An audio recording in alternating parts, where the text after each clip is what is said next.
to Black Girl Bare Minimum. If you've made your way here, you've made it to a place where Black women can just be. I'm Najah Renee. And I'm Nelle Lynn. Black Girl Bare Minimum celebrates ambitious, successful, earnest Black women in one breath alongside their joy, playfulness, and rest. Preach. We've got an exciting episode for you guys today. So y'all better not be pressing skip. So let's go ahead and get it started with Black Girl Bare Minimum. Woo! Hello, everyone, and welcome to Black Girl Bare Minimum. Hey, what's up, y'all? Yes, long time no see. Today we have a very special guest. Oh, well, first, can we say Happy New Year? Happy New Year. This is our first since the new year. First one of the new year. And y'all, we just went through some trials and tribulations. But we made it through. God got us. Oh, he built a bridge for us and we made it over the troubled water. Yeah. Fingers crossed. Please. But before I cut Najah off, she was talking about us having a special guest today. Woo! So we are so excited to introduce our special guest to the episode, to the pod, Ky. Hello, Ky. Say hi to the people. Hi, people. I'm happy to be here. So I'm going to give her a quick introduction because, well, let me just get into it. Ky, or at DefinedByKy, follow her on all platforms, y'all. Or as we have personally known her for some decades now. Yeah. Kyla. I'm putting the government out there. You can't use the government. They can. Y'all can't use it. No permission. No consent. But it's going to be hard for us to untrain ourselves to not call her Right. Kyla. So that's the only reason I threw that out there. Just so y'all won't be like, now who that? It's her. Yeah. But she is a streamer, gamer, producer, cosplayer, model, all-around multi-hyphenate creator, making waves in the entertainment and gaming industries. Known for her diverse talents and infectious energy, Ky has built a loyal following of more than 50,000 fans across platforms and has showcased her versatility, having collaborated with some big names in the streaming and gaming industry, including Story Mode Bay, I'm Dante, A. Christine, and Burleezy. Ooh. That's how you know she a fan. I am a fan. I am a fan. Like, it goes back with Burleezy for me. Ky committed 3 years to popular channels like Rooster Teeth and Achievement Hunter as an on-camera talent and behind the scenes, and she continues to shine on people's phone and computer screens through her fun IG Reels and TikTok content on Twitch and for the Go 5GRV channel. As a producer, she owns and operates her own production studio, where she creates exciting content like the game show Same Brain, keeping fans engaged and entertained. In addition to her impressive content creation career thus far, Ky is a sought-after speaker, having spoken on panels at major conventions like DreamCon, E3, DreamHack, Period. RTX, and more. Woo! Whether she's gaming, cosplaying, modeling, or producing, DefinedByKy is a force to be reckoned with in the world of digital entertainment. But even more than all that, she is a loyal friend to both myself and Najah Renee. Welcome to the pod. Speaking of, we went over like my name and government. How should I call y'all on this pod? Girl. Is it just we doing governments across the board? I mean, I put my government in the bio too. Well, not the Not the full. Government. No, Lynn. Lynn? Well, it's Nelle Lynn. Nelle Lynn. Because remember, I did some rebranding. My bad. Okay. Well, because I felt like Nelle was difficult. My name is Danelle. I don't know if people on the pod they might not know. That's going in the wiki. And I'm going by Nelle Lynn for the podcast. I started saying Nelle Lynn. I went through this whole rebranding thing back in the Danella Nutella days. Y'all really don't know about her. Nah. They don't need to. They weren't here for her. They don't need to know about her. She's a different. We saved She's space. evolved. We saved space for her. That was blue haired. No, Yeah. y'all know about her. She was a vibe. She was a vibe. But I'm going by Nelle Lynn, and you are Najah Renee. And so you can call us that, or you could just call us what you I'm call gonna do us. my best to call y'all by what y'all want to be known. Stage names, you know. And you are defined by Ky, and that makes it easy for when they search y'all up after listening to this pod, they can just search Defined by Ky on all platforms, and we'll get right into it. Yeah. So how are you doing today? I'm actually doing great. I'm really excited to be here. I'm so proud of y'all in this podcast, right? Girl, like, we trying. oh my gosh, seeing y'all take inspiration from like creators, because all of us used to like watch a lot of creators. People don't know. We were all Dashy fans. We were all like in that YouTube space, watching people, and we never really thought like, oh, that could be us. I'm sorry. So to see y'all like take that step into like just yapping, it's so nice. It's also, Black girls deserve doing the bare minimum. And we're ultimately inspired by you too. Well, at least I'll speak for myself, but I feel like I could speak for both of us. Like, you are somebody who many years ago, I remember during COVID, when you first started like streaming on Twitch and you were like, y'all just hop in on my stream. And like, who knew if this was going to be something that took you somewhere, or like just to see you dive into that, because it's not easy to just kind of put yourself on Front Street and in front of the world and be vulnerable for people to see and be yourself. And I feel like you've embodied that in such a wonderful way, and you've gone great strides. We've seen you grow so much in these past couple of years. I don't know. Should we get deep into like the friendship, the origins of we can go as deep as y'all want to go. I'm gonna let y'all start with that, because y'all go back even further than we go back so far. Oh my gosh, all the way back. First grade. You were a new student. I remember your mom came in, and it was Miss Burke. She's now Miss O'Donnell, but it was Miss Burke at the time. Fuck her. I was about to say, okay, shout out Miss O'Donnell. No, she did get us in trouble a lot. I was not a fan, but I'll never forget the pencil. Like, we both dropped our pencil, and Miss Burke thought we were talking, so she put us on yellow. Yeah, so we had like. I wanted to tell her where she. I wanted to tell her where she could put that pencil. I just. She was not a teacher I was a fan of. Yeah. But that is our origin. Yeah. It all started because our birthdays are actually one day apart. Exactly. I'm a day older. I'm the older one. Just in case you didn't know, I'm the older one. Barely. Yeah, it's like less than 12 hours, actually. Yeah. Honestly, I think that was the first thing that we bonded over, and then the rest was just kismet. It was just... We just kept it pushing. Like, every single... No, I'm not going to cry. Every single group of friends I ever had, until like we split up for college, always included you. And also, something about us, we never BS'd each other either. Right. Like, if there was some drama, we would be like, girl. Right. Girl. Honestly. And even when we got to college, like, I was willing to make the drive to Hofstra. You did. Yeah. And you did. And the amount of times I was at UMBC and College Park. Wasn't shit to do out at UMBC. Good school, nothing to do. Well, y'all skipping when I came into the picture. You're right. We'll backtrack. So y'all went to elementary school. Mm-hmm. Y'all went to middle school. Mm-hmm. I was at that the middle school. Right. I was with the palm coloreds back then. I was too, though. Right. I feel like you kind of weaved in and out. Danelle, you weren't just with the palm color. You were with the theater crowd. That's what it was. It was the theater. I was down with the brown too. Right. But like, if y'all weren't on that stage or behind the stage, I wasn't really messing with you. I wasn't talking to you. It also didn't help that we didn't have that, because besides 6th grade, I don't think I had any classes with you. But I had more with Kyla than I had with you. I don't think we had a single class together in middle school. I didn't even really know her at all. I knew of you because of that one girl that was obsessed with you. I won't say her name. But... Shout out my homegirl. Our middle school was a magnet school. Mm-hmm. I was literally in the theater magnet, and I did not branch outside of that because I was very self-conscious anyways. And that's a whole nother story. But like, at least I felt like in the theater class, like I felt accepted by those people. So was in theater too, but her magnet I think was dance. We just gonna bleep her name? I'm gonna be bleeping. Okay. Just so we know who we talking about. Less edited now, post-production now. I got the work. I got the work cut out for me. Bleep. It'll be fine. But her magnet was dance, but you know how you had to take a couple electives, so she was in one of my theater classes, and so we got cool because of that. But she was also in a lot of my, like, I remember she was in my like world history or something with Miss Virago or something, whatever she taught. Miss Virago was social studies. Social studies. A lot of name dropping. Miss Dr. Seuss. All the names. The burger flip. So the lore goes back, y'all. But that's middle school. So we didn't really become fully what we became until high school days. 9th grade. That's right, because I knew of you, but like, I always knew of you, and I had no beef, no question. No one ever talked poorly of you to me, so it was just like, Nell's that girl. Because I stayed in the background. I wasn't really, out there. You're gonna get into 9th grade though. We're getting into it. I literally remember first day. It was in Mr. Yes.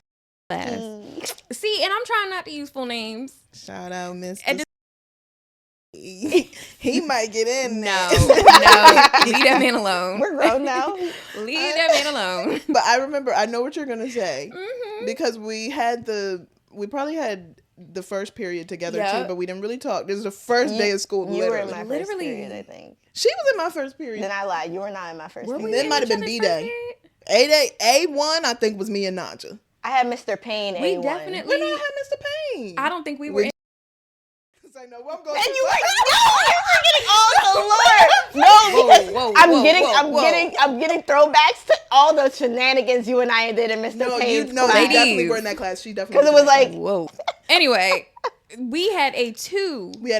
Right, because it was the last period before lunch. I was nervous about going to lunch, not knowing anybody. Like, literally that, like, typical nightmare of, oh my gosh, where am I going to sit? Who am I going to sit with? I don't know if any of my other friends have that lunch or whatever. I literally was like, who got A lunch? And I didn't let a millisecond go by. I said, I was like, oh, black girl looking for somebody. I'm looking for somebody too. Well, first of all, everybody's black. Right. Well, I thought you were biracial. So I remember it like it was yesterday. We went to lunch, and I don't even know, like, and that's the thing, it was destined because I don't open up to people. Like, I don't talk normally to people when I first meet them. And so I don't know what I got. I don't know what sandwich I got. But all I know is it was dry as hell. And I was like, this needs some mayonnaise. And Najah was like, mayonnaise? Man, you eat mayonnaise? I was like, yeah, I love mayonnaise. She was like, oh yeah, you are half white though. And I said, right. I was like, that's your white side. I said, excuse me? White side? I have 2 black parents. What white side? They're like, what are you talking about? One of your parents.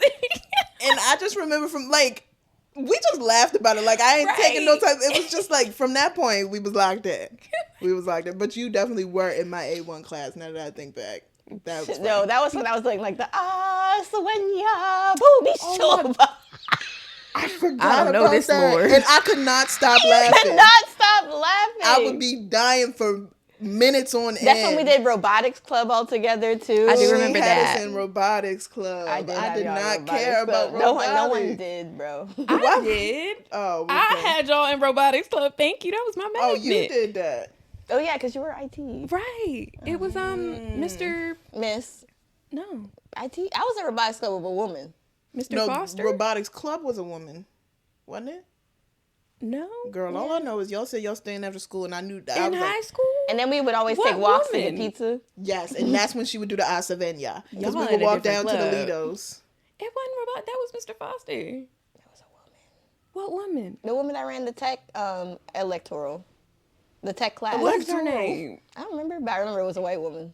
What electoral? I don't remember who. All I remember is that one boy that was weird in the thing.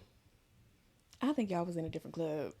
Either way. No, because you had us in robotics for the years after that. Right, but Mr. Foster taught IT programming all right, 4 years. But he might not have done the after school program. He didn't do robotics club. I don't know who Mr. Foster is. I've never met that man.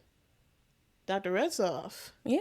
This is all getting cut. This is all sides. Right. This is all sides. But yeah. Kind of cute. But you got a lot of bleeping to do. But ninth grade is when was that a miso sighting? Yes. Yeah, miso in the background running around because we started a lot later than we were supposed to. She would have been chill. It's almost her feeding time. Anyway, that's her cat. I'm a mother.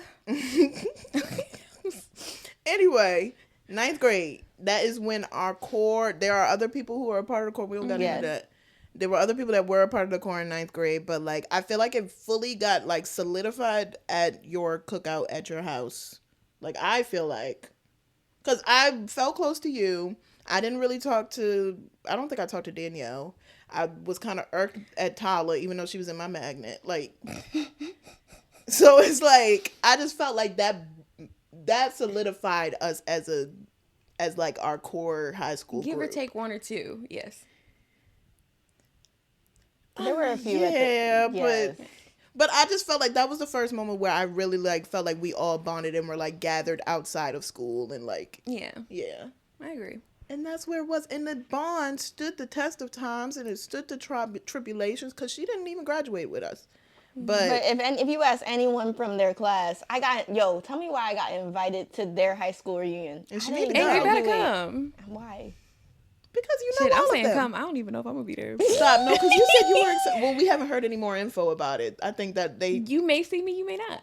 But you said y'all gonna see me regardless. You but said just you maybe were not there. When you got the first invite or whatever. You were like, yeah. I didn't say it at first. But I think they grasped your attention, and I think they lost it since we haven't heard anything in a while. I don't know. Please go.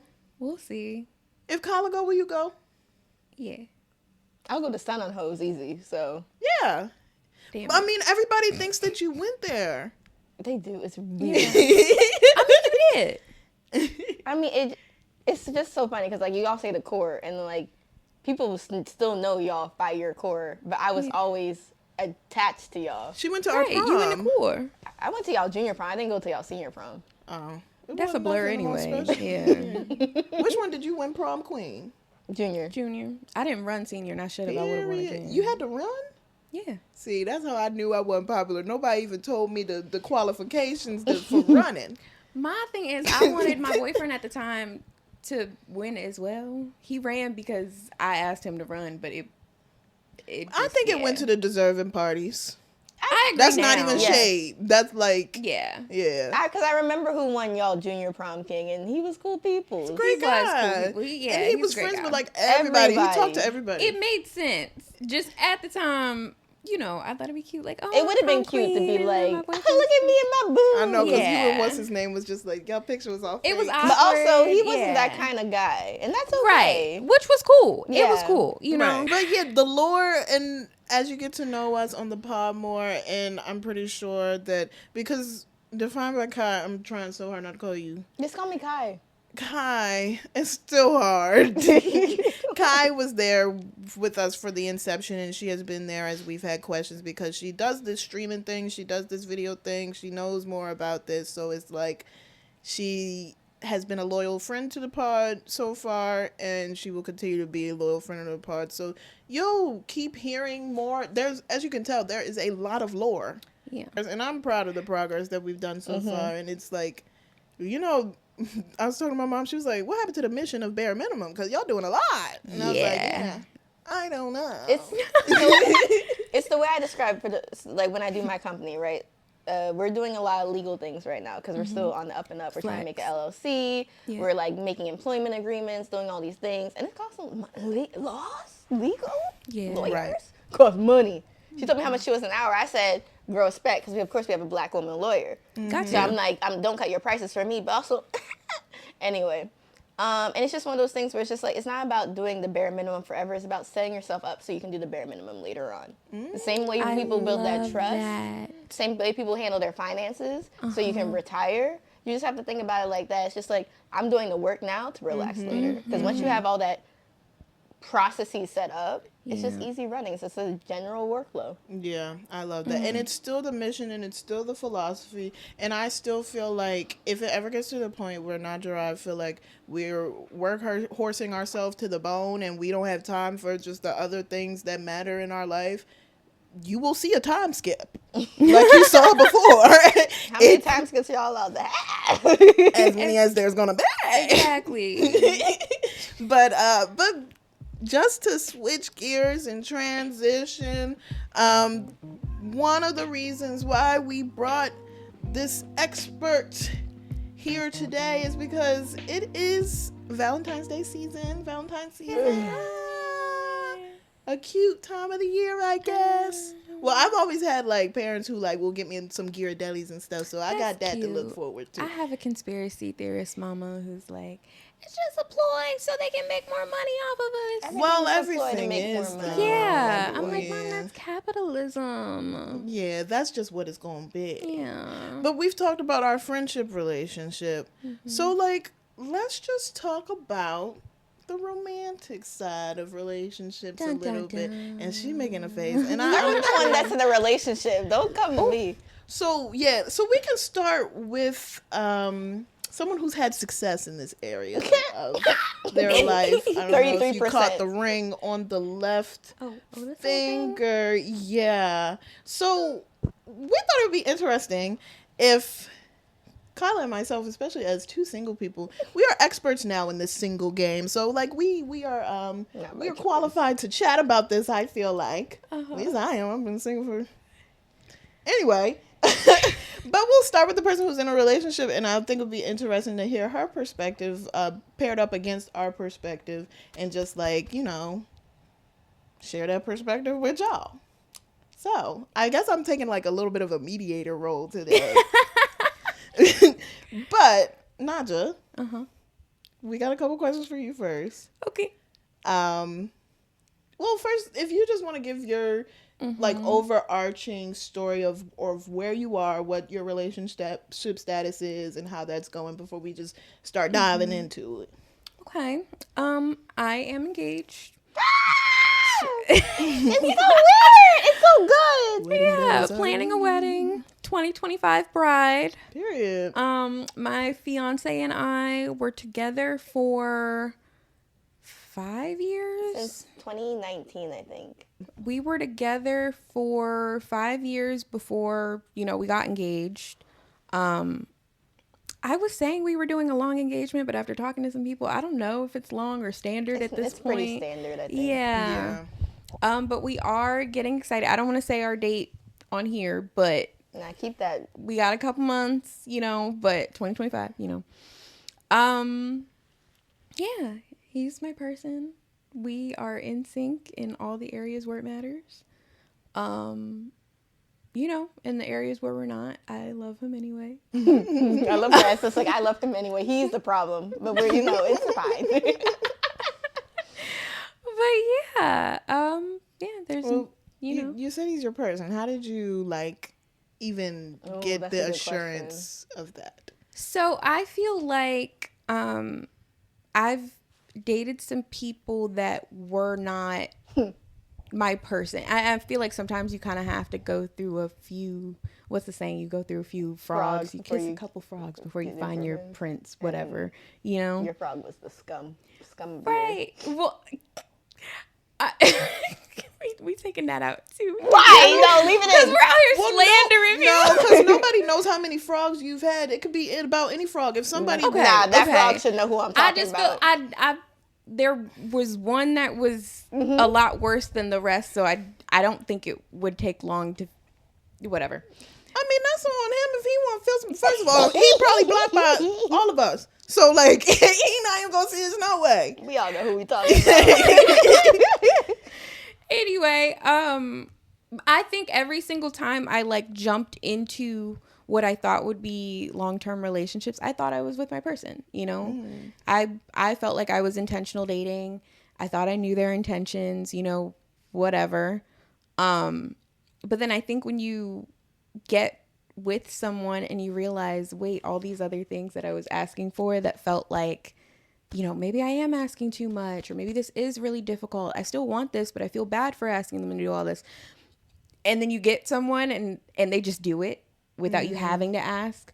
Or if you do ask for something, they don't like sigh or like act like you're asking for the fucking moon. It's nothing, or it's understood. It's just, you know, I don't know, actually. I have no idea, but please continue. Did you have to work your partner to that place, or was he always that? He's always been that. Yeah. I also feel like, you know, this relationship stuff isn't like cookie cutter. Like, no two relationships are going to look exactly the same. So it's almost difficult to give advice to other people, because I'm going to have different things that I like than what you may like, or what you may like in your relationships, or what you may expect from your partner. So it's it is supposed to be tailored to those individuals. But thoughts? Oh Lord. No, like, okay, so I don't have any thoughts, because we know who her partner is, obviously. Like, we love them. I've loved them since the beginning. Like, I was always team your partner. Can we say his name? Have we ever said his name? I think we have. I'm not hiding it. Jamal. I was say, you gotta be the one one to say it. That's why I said we hiding your man from the world. We hiding the world. We from not hiding nobody. Well, we're not hiding him. Okay. No, but like I've always loved Jamal. Jamal's always been like my number one contender. Like from the minute I met him, I'll never forget. Literally, you came up to New York for my college graduation. You said, "I got something to tell you." I said, "What?" She's like, "I'm talking to somebody." I said, "Oh!" Yeah. Then you showed me him. I said, "Oh, he cute." I was just like, "Okay." And then just seeing how he treats you has always been so nice. It's just been so refreshing. And even in the moments he messes up, I'm like, he's messing up, but it's still like he bearable. Be trying so hard to like fix his mess ups too. He does. To the point where I'm like, all right, just let it like simmer for to a little bit, bro. Yeah, it's like, you know, and maybe this is proof that I'm not ready for that yet. But like, you know how people talk about how they fantasize toxicity? Mm-hmm. He has none of that. Like, he is so. I don't know the ins and outs. I do, but like, in terms of toxicity, in terms of like making it other people's issues, or even just making it really big or not owning his stuff, like he's almost corny with it. Mm-hmm. But the corniness comes from his, what's the word? It's just so authentic. Like he authentically cares. Yeah. Versus someone who like purposely is like has an ego or like wants to make you feel less to make themselves feel better. So like that's what I mean by toxicity. It's like for some people it'd be like, oh well, that's no fun. Corny's boring. I'm like, no, but I'm also corny. So I'm like, I need a little bit of corn. I'm like, y'all don't know old Najah though. Y'all don't know old Najah. I love that corny shit. I need the goofy dad jokes. Mm-hmm. Hit me with a little knock. Like I want to. I need that. Like, I feel like myself personally, you said you always knew that Jamal was like you were always rooting for Jamal. Mm-hmm. I think at the time when you first got with Jamal, I was rooting for you to like sow your wild oats a little bit more. And I remember I would be like, she miskeep a man, but like I'm like, come on, like let's just let you just be like. I feel like I disagree. Well, I'm saying that's my perspective of what I wanted for her. I think I wanted that too. Until you met Jamal? Yes, but also just I wanted that too until she tried it and got hurt by it. Okay. I was not someone that was successful at serial dating or because even when you're sowing your wild oats, it wasn't really like you were very emotionally attached. Yeah, It didn't work for me, which is fine, right? And then and it brought you to where you needed to be, right? Yeah. But when I first met Jamal, I met him before she introduced him to me. I remember this story. We were at the bars. We were just at some bars around Towson when I was in school. And I remember like she had showed me the picture of him before, but like I ain't never seen him in person. Mm-hmm. And I just saw him coming out with a whole crew of just like apparently these were his high school friends or whatever. Yeah. But it was just like a whole crew. And like all I saw, not that it was only women, but all I saw was white women. But it was a whole crew of men and women. But I just went, wait, this the man Najah talking to. And I see 1, 2, 3, 4. So I went up and I said, your name Jamal? He was like, yeah, what's up? I was like, I'm Najah's friend. And I just walked away. And I feel like he, just knowing him now in that moment, he probably was stressing. I remember, like, I got a phone call from you. You were like, girl, I think I just saw your man. Like, oh my gosh. And then I got a text from him that was like, you have a friend named Nelle? I was like, yeah. And he was like, oh my God. I remember getting a call from him, and he was like, I don't want you to think anything was going on. Him. I didn't even know that he followed up with you, though. Yeah. Oh, see, he was written like you said. He gets stressed. So. Yeah, no, I stressed that nigga out that night. But we all know that he's, like, I very much admire your relationship. And like she said, like, you guys are very communicative through whatever issues you have as well.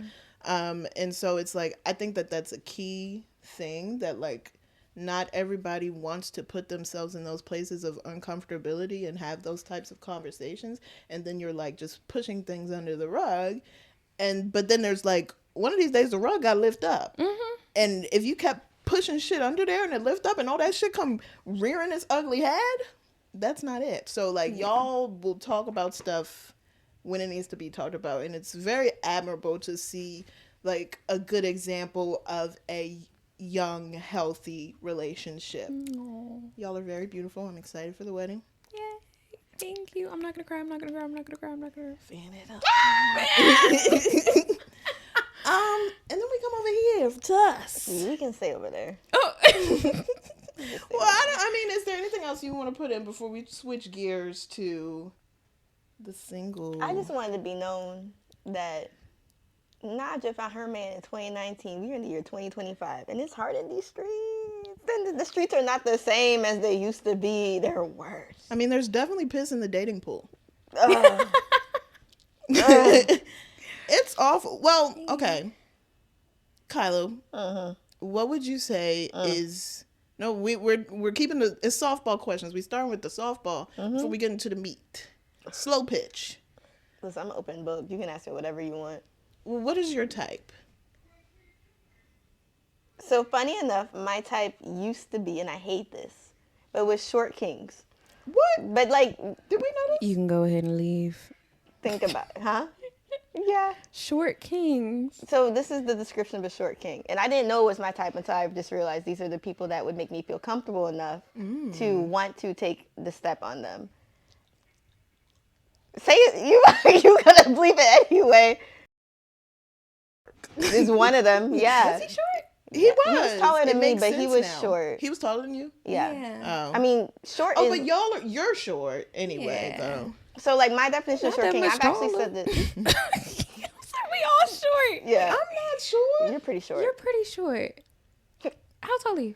5'6". That's You short. are not 5'6". Also, I that's am. short. Even I'm if 5'6" is short. 5'6" is like almost average. I would say average. 5'7", 5'8" is For like... women? Yes. Yeah, I think it is 5'7". Tyler be walking around like she a stallion. She's 5'7.5". She's taller. I would say if people are looking at like short, tall women, Tyler's that. You're short. I do feel like DMV women tend to be shorter though. I don't know why. Must be something in the water. Anyway, yeah. My definition of a short king is someone who is... They typically run shorter. They don't have to be short, but they typically do run shorter. And they are just funny. And a lot of that funny comes at their own expense. And I learned it's because they have their own trauma that they need to work through that they haven't. So they're like just funny in real life.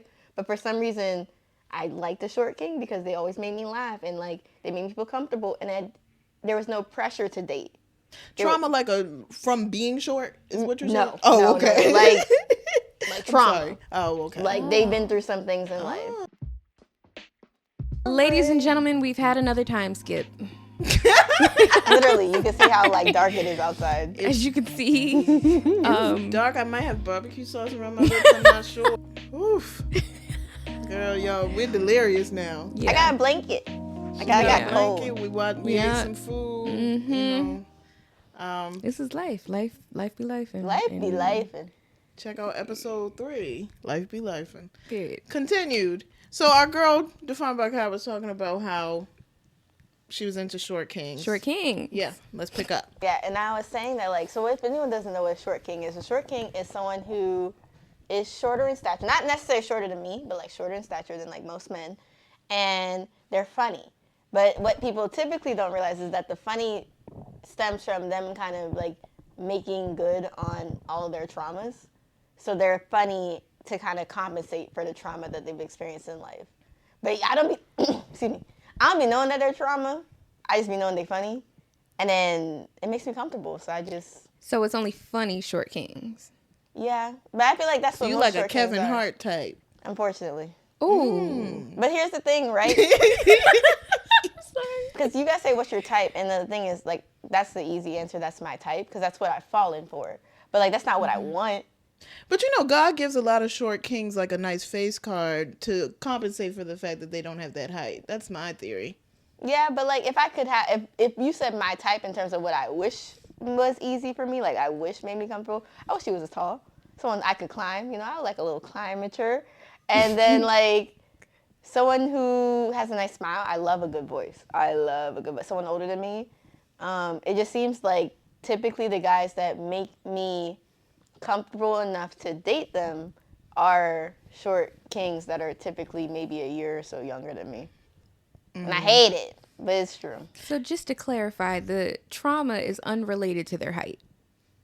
Yes. The trauma's unrelated to their height, but it's very related to why they're funny. Because they're just like, I'm always sad, so I'll be like, tee-hee, make other people laugh. So if you had a tall man, yes, who's been through some shit. All of them have, honestly. He's funny. Well, we all have different types of trauma. Right. But that doesn't do it for you, or you just haven't come across one? It's not that I haven't come across one. Typically, they're not interested in me, one. Or, because, okay, so this gets into another topic, but it's important because this is kind of how I've seen dating. Mm-hmm. I used to see dating as dating for intention, dating for a marriage, which did not help the anxiety of what dating was.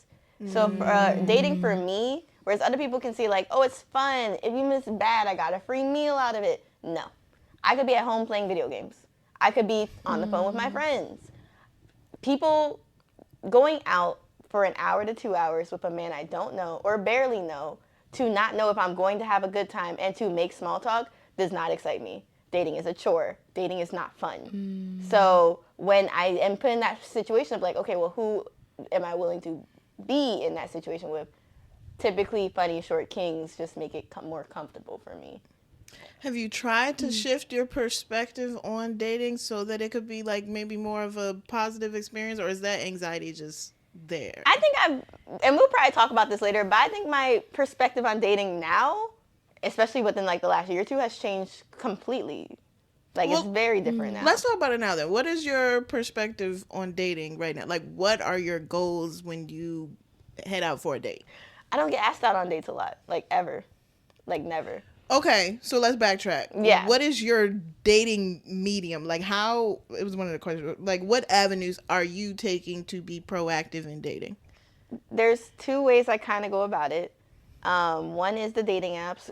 I know everyone just gagged in the comments. Trust me, I did it before you could. Apps. No, we do got to get off them apps. It's but like, well, what's your app of choice? I'm between two, Hinge and Bumble. Right, and regardless, it's trash. I feel like, I mean, because I dibble and dabble in the Hinge. I've tried to dibble and dabble in the Bumble. I feel like I don't like where I'm supposed to be the pursuer in this, and that's why like Bumble always gets like, I know some people like Bumble because, you know, the women typically say something first, and so it thwarts off any men just sliding in your DMs and be like, hey, you trying? Yeah, or whatever. Like, there's like, you can start the conversation, but like, I don't like the fact that I feel like some men feel like they supposed to sit back like they the prize, like they just in their prissy era, and I feel like the men on Bumble kind of sit back and wait for a girl to come up. Like, they're the ones where you go out to the bar. Story time. Okay. I posted this on my close friend's Instagram story, but like, let's make it public.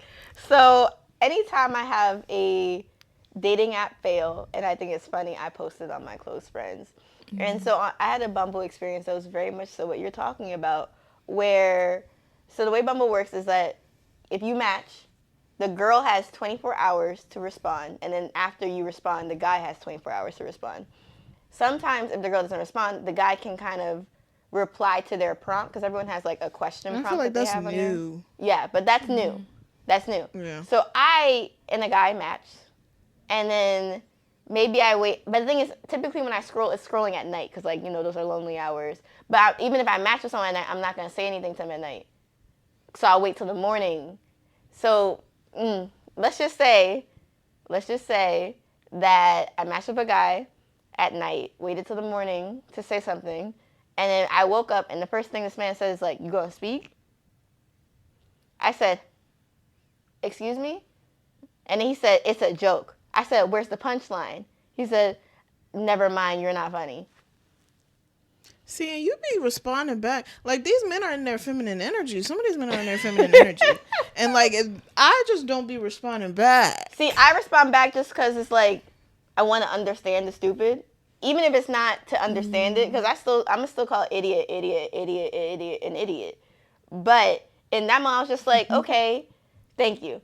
I was just like, let me see what you mean, because who the fuck are you talking to, first and foremost? And then second of all, let me see what your mind says, because there's an easy way to fix this, right?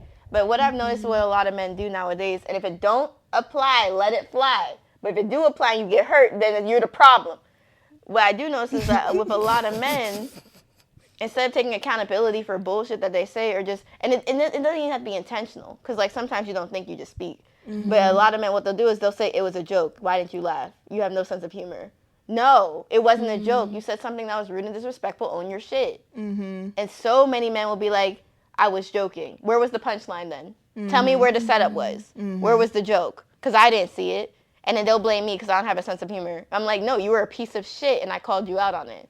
See, and people like that flooding Bumble are the reason why I like feel like, I think it's probably downloaded on my phone right now, but it's just sitting there. Like, they give me, like, they are the men at the bar who are waiting for a girl to come up to them, or, like, a group of girls to come up to them.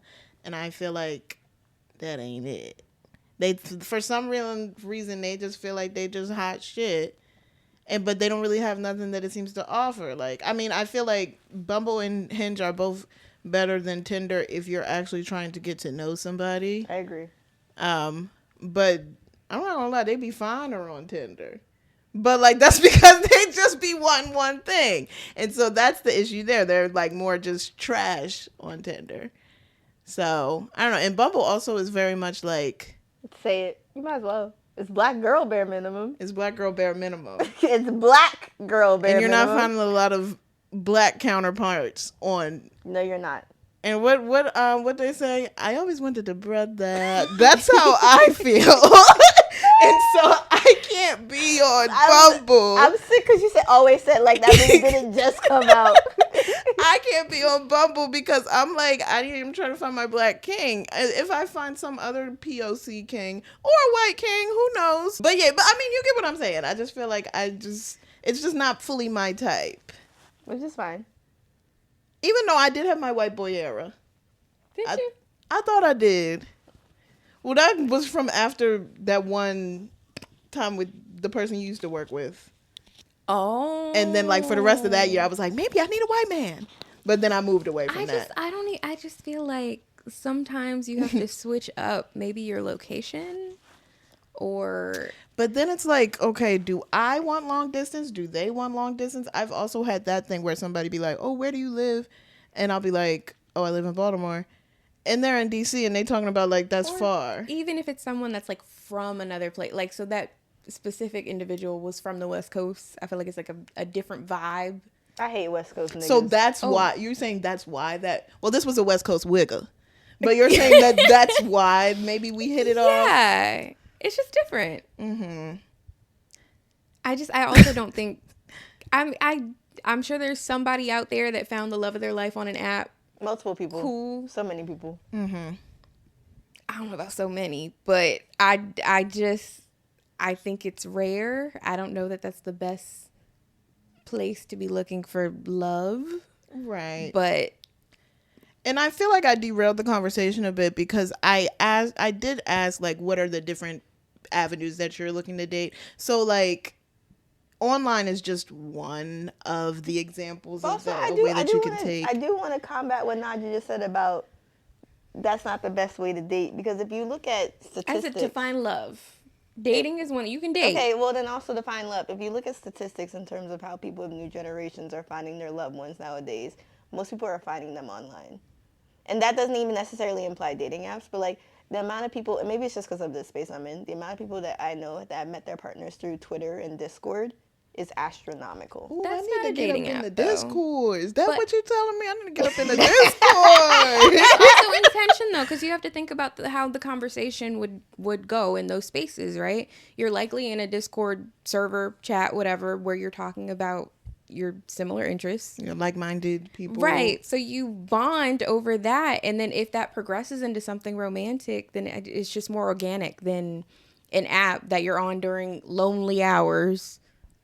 You know, like I don't want to say like you shouldn't be surprised when it turns into he's just trying to but a lot of people on the maps is just trying to But I will say that it's probably more difficult for somebody like Ky she can't be going through the Discord, you know, just because like she's more in this industry. Yeah. Now me, I can pop up in a community. Oh my God.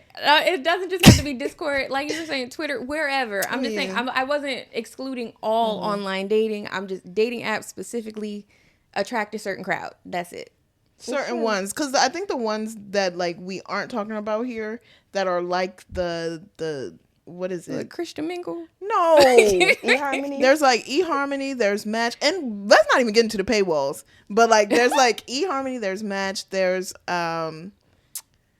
Coffee Meets Bagel. There's like a lot of different ones. Girl, a lot of them ran the gamut with there's a lot of different ones, and I do think that there are some that maybe have less usership, but people are more intentional on there. So I mean, it's just there's pros and cons with all of those apps. I do, y'all know me, every other week I'll be like, I'm off the apps, and then I'll be like, I'm on the apps, or I'll be like, I'm not dating, and then I'll be like, I'm dating, or like whatever. I'm at this point at the point where I just, at least today, I'm just not labeling nothing. Okay. I'm not actively on apps or nothing, but I also have them downloaded on my phone. So it's like I might dibble and dabble. Who knows? But what was your other way for meeting people? Is that like meeting people in the wild?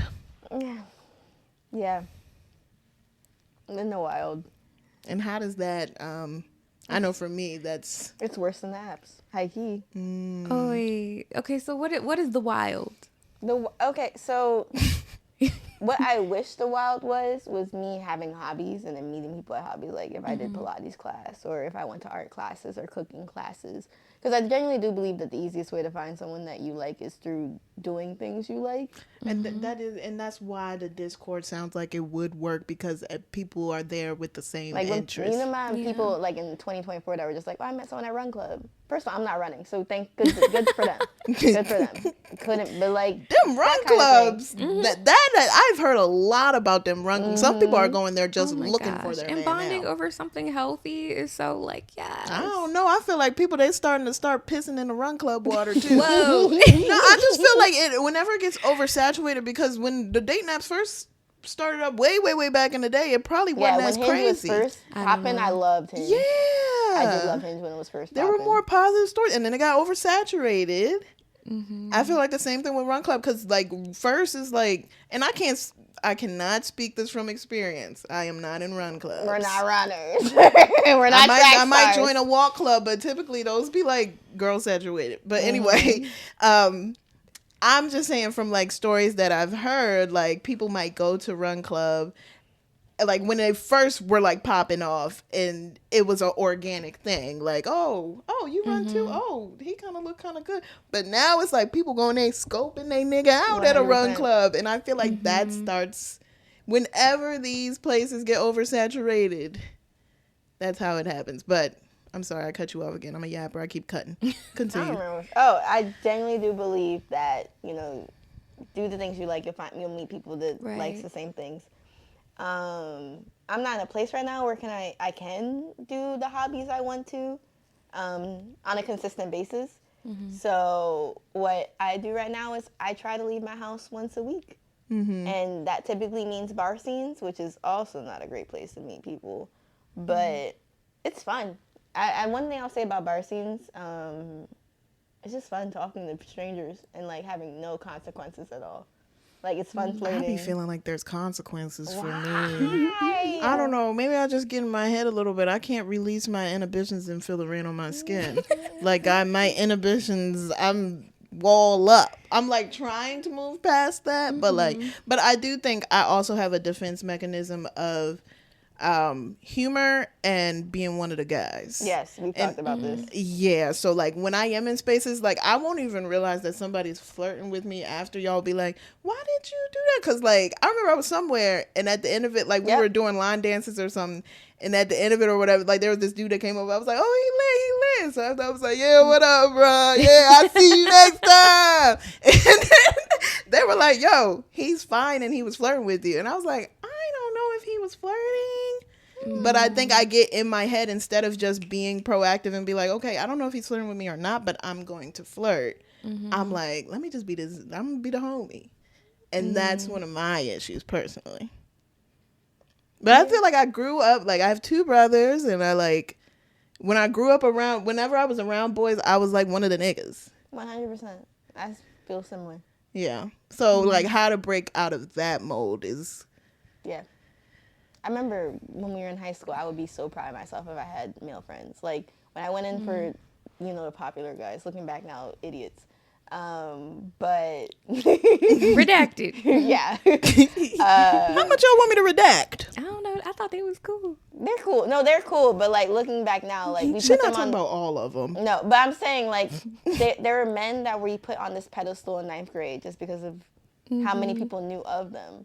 So I remember being proud of myself that they knew of me, and I could go in for a hug and be like, can I get my hug type stuff? No, I feel and that. It's like, no, not where my hug at. And the thing is, for a lot of these guys, real. I didn't even have romantic feelings for them. They weren't the short kings. But at the same time, it's just the worth I saw in myself was through me belonging amongst them. Because I saw the girls that they hung out with all the time, and I was like, oh, I could be one of them too.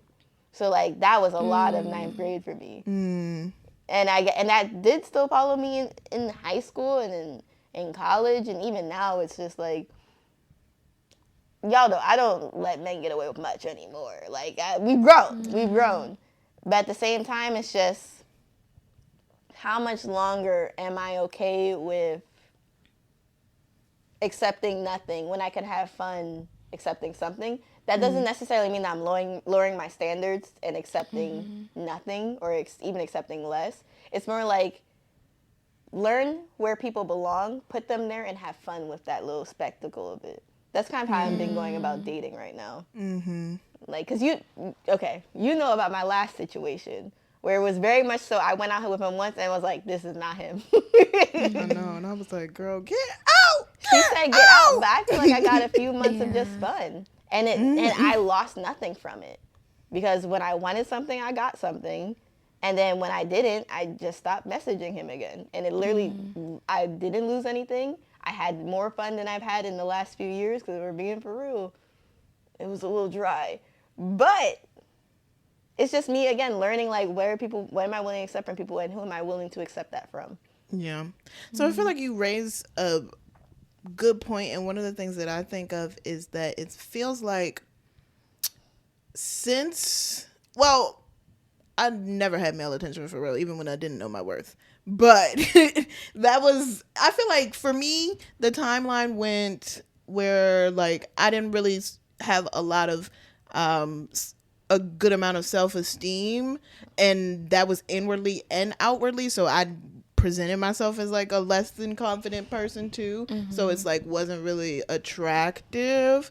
But I feel like I just went through it wasn't gradual for me where I went to the point where I was like, oh, well, let me try to be this for a man. There was no period where, like, I was necessarily doing things for a man. I just feel like maybe that just wasn't a part of who I was. It wasn't ingrained in me. So then when I started, like, outwardly having more confidence, because I do think there is a pipeline for high esteem single black women to running into a whole lot of trash people and dipping them off real quick. I'm not saying, like, especially at our age, I think too, like, even before that, because so the way I realized that I was special and I was different, mind you, but like in the dating scene at least, was when we were all 21, just graduating from college. I had my first job outside of college, and I was on dating apps, and the amount of times that I just realized that men our age don't have degrees, haven't considered going to get their degree, like, have a standard, like, maybe managerial job somewhere. It was just, it made me realize that as a black woman who is educated, and I don't mean at street educated, everyone has street smarts. I mean, like, in terms of, like, getting her a degree, considering getting another degree, like, educated, it's rare. And to find your equal in that space is very rare as well. And I hate the whole, like, some men will be like, oh, you bougie, or they be like, you big money. Like, that shit is such a turnoff. Where are you guys looking for these men? Well, I'm not looking well. That's not part of it. I will say I've been in New York, I've been in the DMV, and I've been in Texas. But, like, what sorts of spaces in those You don't states? think these men are out here crazy, though, some of them? Oh, yeah, majority. But I'm saying, like, are you going to, like, conferences, or like, are you going to, not saying that people need to be going directly to conferences to find a man. That's another thing, because Afrotech has gotten heavily saturated. I knew that was coming. For a man. But I'm just saying, if we're looking for degree holders or people that are business minded or just ambitious individuals, like, you know what I mean? You're not going to find them in the club. Like, but we all fam. Girl. No, but I'm just saying, you know, one thing for me, because that's another high place where people will find their partners, is at like work or at like professional conferences. Yes, my professional industry, whether it was fundraising and now I'm in research, is not saturated with my type at all. So I think that has been another barrier for me, especially when I was in philanthropy fundraising work, which I'm still dabbling a little bit, but like, especially then, because I feel like that's very white women saturated. It's barely male saturated at all. And then it's also just like, when you're in a nonprofit space, you put so much into like energy into the work. I really was not dating when I was in a nonprofit space, because it was just so much to the work, and everybody's like, we put our all in the work, and like you go to work and they're like, we give 110%, and you feel like something wrong with you if you're not giving 100% and 10%. So I do feel like that I have a position now where, okay, I do have more time on my hands. It's still not an industry where if I go to a conference, I'm going to see. Now, you never know what you're going to see, but it's not as likely as if I were in something like tech to find somebody who could potentially be a partner for me in that space. That's for me. For me, even before I was kind of producer, streamer, gamer, cosplayer, I worked at a very black entertainment industry, and I had a crush on someone. I did, and nothing came of it. I got nowhere with it. And I remember there was literally one time where we were hanging out, and this was after months of liking this guy, months, and it just flipped for me. That I was like, you don't like me, I'm not gonna like you anymore. And it was literally a click, like a snap of a moment. Where I just fell off of him. So in that moment, it didn't work out. And then now it's even worse, because let's just say, I know we keep going back to dating apps, but like on dating apps alone, I've had 2 instances of someone saying, are you Kai from Achievement Hunter? On apps. That does not include the fact that like every single time I talk to a guy, I'm scared to give him my Instagram, because then he's going to be like, oh, you famous, so what do you do, before getting to know him. That doesn't change the fact of like, so here's the thing, even though my personal socials are like, you know, pretty decently known, I was a part of a group that hit hundreds of thousands of millions of views per video. Something that for a lot of, at least gamers in the world, they grew up with it. Even if they didn't watch it when it came to ending, they grew up with that group. So it's just a situation where I'm part of that history, and I'm so blessed for it. But in reality, there is always going to be that stigma of just, did you come in knowing more about me than I did about you? There's literally a wiki on me. You just think about that. That's in the back of your head. Yeah. And this not even about dating. There's a video of how I got hired on YouTube. Shout out to the girl that did it.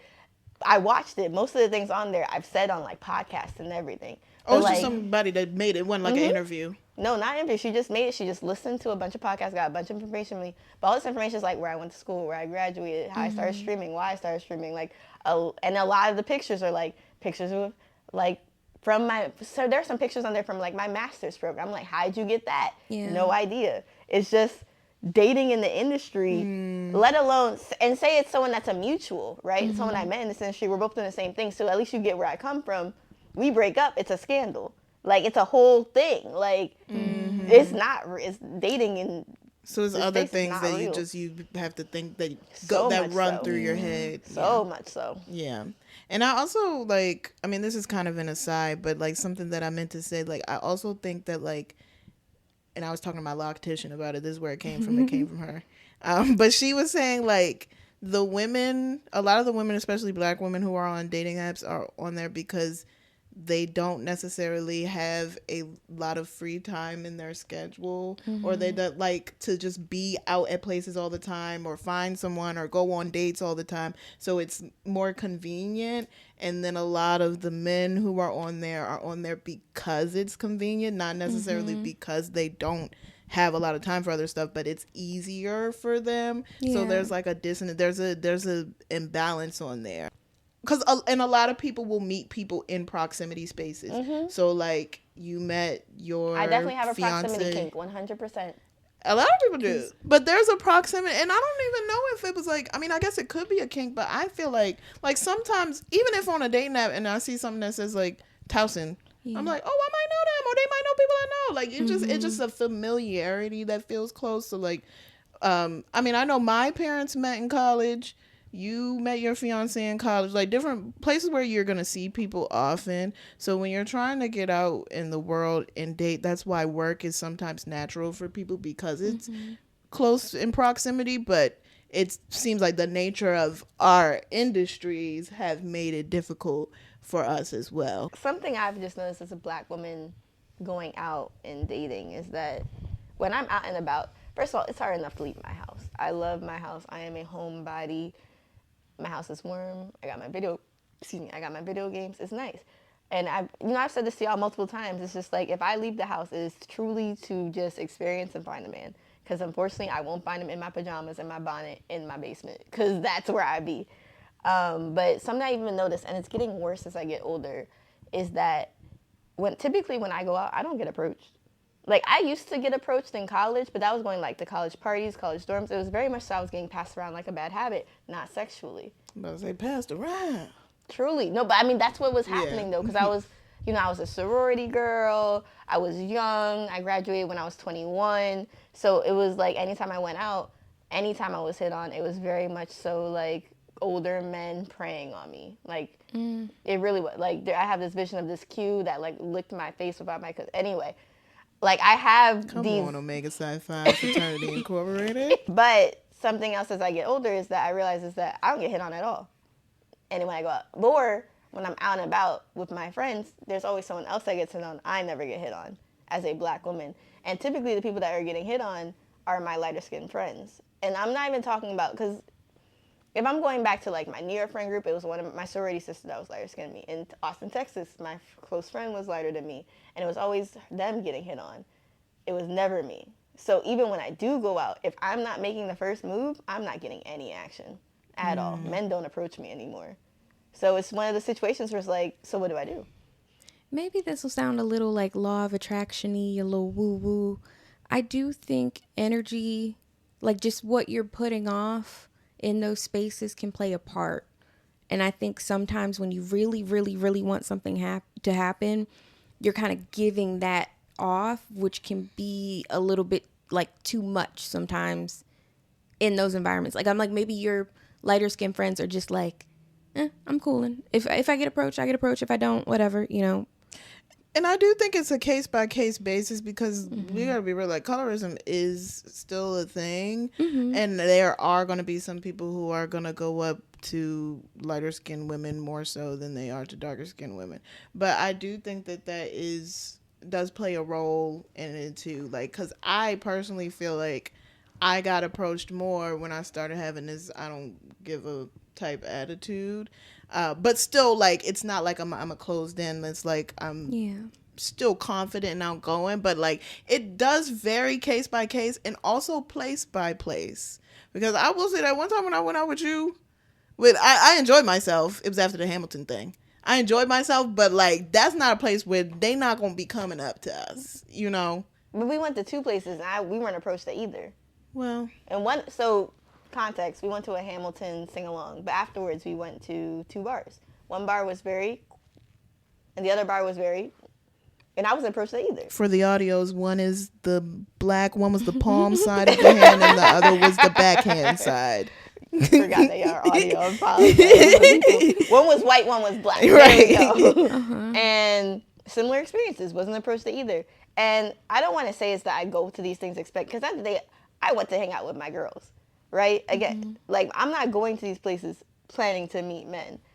But I will say, anytime I go to these places, if I make a connection, it's because I started the conversation.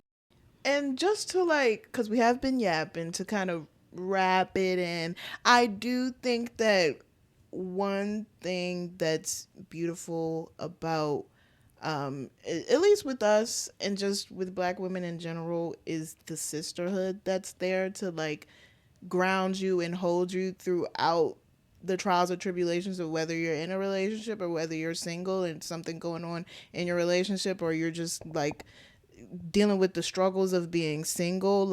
I found personally that sisterhood is what has helped me through that. And especially I love being a Black woman and just going out and just seeing another group of bad bitches and being like, girl, you look good. It's a bonding moment. It is. And I feel like that is what is needed, so that I won't just kind of go completely within myself and silo myself away from people and just think about how I don't have this man. Mm-hmm. But I also think about the connections that I have, and just prayerfully, the person that's for me is going to come eventually. And if I just keep doing what I'm doing, if I just keep being myself, and if I keep prioritizing my friendships, soon somebody is going to see that I'm a good friend, I'm a trustworthy person, we have a good connection, I'm funny, I'm this, that, and the third, I'm all that in a bag of chips, because that's what I am. But I feel like the sisterhood at this stage for me is what's important until I get to that point. It's going to always be important. Yeah. But yeah. So I'm appreciative of both of you. Oh, love you. Any final thoughts about relationships or dating before we kind of wrap up? I'm positive. Mm-hmm. But this is kind of just in general. Y'all know I manifest every year. I feel like this year is a year of me. This year is a year where, even though I don't find long term, I do feel like I find romantic love in some form, some way, even if that is as small as just affection in some way, that's external for myself. Because I could internally love myself always, but externally, I do crave a little bit. But I do feel good about this year. I feel like something's going to happen, and then y'all going to be surprised. I'll show up with a man. Y'all might be surprised. I feel like it could happen. She popping out with a man +1s to your wedding. See, I didn't say all that. Let's relax. Yeah, but well, let's wrap it up. We appreciate. I do want to emphasize though, closing. Oh yeah, I didn't let you have your low close. I just want to emphasize the importance of prioritizing yourself and putting in that self work. And I do think that finding your person should be an organic experience that just happens along the way, but keep on your journey. You know what I mean? Let it happen. Or if it don't happen, that's fine. There are people that don't find love until 50, 60, 70, oh, whenever. God, I don't want that. But that's okay. My point is, it's about yourself, though. Right. Because if you don't have that confidence, if you don't love yourself, what's that? How the hell are you going to love anybody else? Can I get an amen? Can I get an amen? Mm-hmm. You know what I mean? Put that first. Yeah. You know what I mean? If you don't love nobody else Valentine's Day, love your damn self. Yeah. I have been for the last 7 Valentine's Days. But I don't want there to be a negative connotation around 27 for me. Hey! Because self-love is just as important, if not more so, than loving the next person. You got to love yourself. Yeah, listen to Self-Love by... I can't remember the name of it. Dang. Self-love is the best love. Tell me in the comments if y'all know what song I'm singing. But we have been yapping. Typically, we will do our moment of the month or our Black girl of the month. So real quick, we'll slide it in. We're going to give it to DefinedByKy, of course. You are the Black girl of the month. I feel like that's such a cheat because I'm here. Nah, pick someone that's not here. Also, you could say thank you. Thank you. And well, is there anybody that you would want to shout out?